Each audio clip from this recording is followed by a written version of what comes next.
Livro Ouse Pedir Mais, capítulo 24, parte 2. Como evitar apagar o Espírito Santo. Adesão ao reavivamento bíblico. Teste de raiz e do fruto. É importante lembrar que uma contrafação poderosa é uma imitação de algo genuíno ainda mais poderoso e com pequenas diferenças. Em vez de desconsiderar rapidamente um reavivamento genuíno por causa de suas semelhanças com os movimentos não bíblicos, ou aderir erroneamente a um reavivamento falso, porque ele parece ser genuíno, e promover a Cristo, precisamos procurar as diferenças que revelam o verdadeiro coração do movimento. Ellen White escreveu: muitos são fanáticos, são consumidos por um ardente zelo, o qual é tomado por religião, mas o caráter é a verdadeira prova do discipulado. Têm eles a mansidão de Cristo? Tem sua humildade e suave benevolência? Está o templo da alma vazio de orgulho, arrogância, egoísmo e crítica? Caso não seja assim, eles não sabem de que o Espírito são. Não compreendem o verdadeiro cristianismo. Consiste em produzir muito fruto para a glória de Deus. Precisamos nos lembrar de que, a fim de compreender verdadeiramente a diferença entre o reavivamento falso e a obra verdadeira e genuína de Deus, a qual queremos permanecer, necessitamos fazer um teste de raiz e fruto. Em outras palavras, precisamos perguntar: qual é o fundamento que dá raiz a este movimento e qual é o fruto na vida de quem o professa? Há muitos movimentos de reavivamento que parecem nobres e acontecem no cristianismo hoje em dia. Embora pertencem bons à primeira vista, certifique-se de que estejam firmemente enraizados na verdade bíblica. Tome cuidado com qualquer movimento que afirme que tudo se resume em Jesus ou a Jesus, pois tem a tendência de criar ceticismo e dúvida em relação à palavra de Deus, ou a de minimizar outras doutrinas bíblicas distintivas e a verdade em prol de maior união e amor. Ellen White escreveu: a verdade presente e a mensagem especial dado ao mundo, inclusive a terceira mensagem angélica, abrange um vasto campo que contém tesouros celestiais. Ninguém que diga, não quero ter ligação nenhuma com essas verdades, pregarei somente a Cristo, pode ser desculpado. Qualquer movimento que alegue exaltar Jesus, mas menospreza a verdade que ele ensinou, não está edificado sobre a palavra. Nossas doutrinas estão centradas em Jesus. Ele é a parte mais importante. E com frequência, nós o esquecemos e a nossa atenção está nas próprias obras, em vez de na sua justiça. O evangelho que dilui as doutrinas que Jesus nos chamou a adotar e defender apenas para alcançar mais pessoas é enganoso e neutralizador. Reflita no seguinte: nas verdades de sua palavra, Deus deu aos homens a revelação de si mesmo, e todos os que aceitam servem de escudo contra os enganos de Satanás. Foi a negligência dessas verdades que se abriu a porta aos males que tanto estão se negligenciando agora no mundo religioso.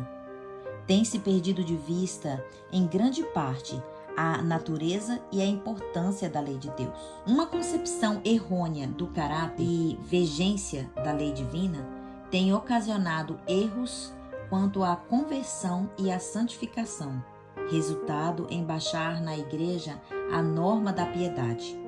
Aqui deve encontrar-se o segredo da falta do Espírito e do poder de Deus nos reavivamentos em nosso tempo. Conseguiu entender? Falta-nos o poder do Espírito porque não entendemos o seu caráter e menosprezamos a sua lei divina. Essa é a chave. A Bíblia nos diz: toda a Escritura é inspirada por Deus e útil para o ensino, para a compreensão, para a correção, para a educação na justiça, a fim de que o homem de Deus seja perfeito e perfeitamente habilitado para toda a boa obra. Enquanto eu escrevia esse capítulo, ouvi uma série poderosa de mensagens do meu amigo, o pastor Benjamin Orion, da Associação das Montanhas Rochosas. Ele falou sobre muitas pessoas hoje que se envolvem em discussão sobre a validade da Bíblia ou sua relevância para a cultura atual. Em consequência, perdem de vista todo o propósito e objetivo da mensagem. E é exatamente isso que Satanás quer que aconteça. Acho que deve ser por isso que Ellen White escreveu: Irmãos, apegai-vos à Bíblia, tal como ela reza. Parai com vossas críticas relativamente à sua validade e obedecei à palavra, e nenhum de vós se perderá. Faremos bem em dar ouvidos a estes conselhos. Em outro lugar, ela escreve: a obediência é a prova do discipulado, é a observância dos mandamentos que prova a sinceridade de nossas profissões de amor. Quando a doutrina que aceitamos mata no coração o pecado, purifica a alma da contaminação, dá frutos para a santidade, podemos saber que é a verdade de Deus. Lembre-se, Cristo é a raiz e o fruto é a obediência. Não se apegue ao espírito com descrença. Quando oramos seguindo o padrão das Escrituras, humilhando-nos diante do trono de Deus e reconhecendo que dentro de nós não há bem nenhum, o Espírito Santo falará a nós dia após dia. É a obra do Espírito Santo dentro do nosso coração que nos atrai a Deus. Não temos nenhum anseio de santidade dentro de nós. É o Espírito Santo que nos dá. Filipenses 2:13. É nosso companheiro dia após dia, mostrando-nos o caminho que devemos seguir e nos convencendo do pecado. Nem sei contar quantas vezes já orei pedindo a Deus para me dar sabedoria ou me mostrar como avançar no ministério.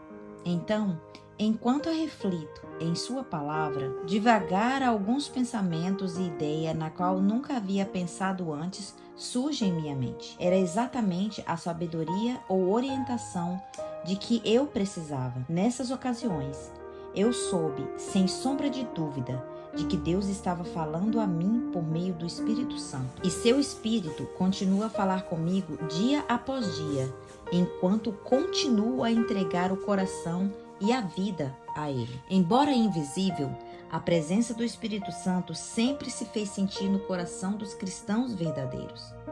Além de nos convencer em relação às coisas que precisamos consertar em nossa vida, o Espírito de Deus também nos orienta sobre quando falar, o que dizer e como alcançar aqueles ao nosso redor. Em todas as vezes nas quais segui essas orientações com fé, elas foram exatamente aquilo que necessitava em situações específicas. Não há nada mais maravilhoso do que saber que você está verdadeiramente em sintonia com a voz do Espírito Santo. Ellen White escreveu: Deus emprega diferentes instrumentos para efetuar a salvação de homens. Fala-lhes por meio da sua palavra e de seus pastores, e envia pelo Espírito Santo mensagens de advertência, reprovação e instrução. Essas são meios destinados a iluminar o entendimento do povo e revelar-lhes seus deveres e seus pecados e as bênçãos que pode receber. Destinam-se a despertar neles o senso de necessidade espiritual, de modo que possam ir a Cristo e nele encontrar graça que necessitam. Há mais de 100 anos, a Igreja recebeu a advertência. Há no tempo presente um estado quase universal de descrença a respeito do Espírito Santo, sobretudo na manifestação dos dons. A descrença tira o Espírito de Deus da mente. Ela apaga o Espírito e deixa as massas expostas aos enganos desses últimos dias. Mais uma vez, aqueles que pela descrença apagam o Espírito nesses últimos dias estarão desprezados para compartilhar as grandes bênçãos que Deus prometeu por intermédio do profeta Joel, citado por Pedro. Atos 2, 17 e 18. Tome cuidado, caro leitor. para que a descrença em você não apague o espírito e não exclua da grande bênção destinado àquele que crê. Lembre-se de que até mesmo Jesus não realizou muitos milagres na terra por causa da descrença de seus conterrâneos. Mateus 13:58. Será que ainda limitaríamos a sua obra hoje por causa das nossas descrenças? Ao chegar ao fim deste capítulo, gostaria de lembrar de que um reavivamento da verdadeira piedade entre nós, eis a maior e a mais urgente de todas as necessidades. Importa haver diligentes esforços para obter a bênção do Senhor. Contudo, só podemos esperar um reavivamento em resposta à oração.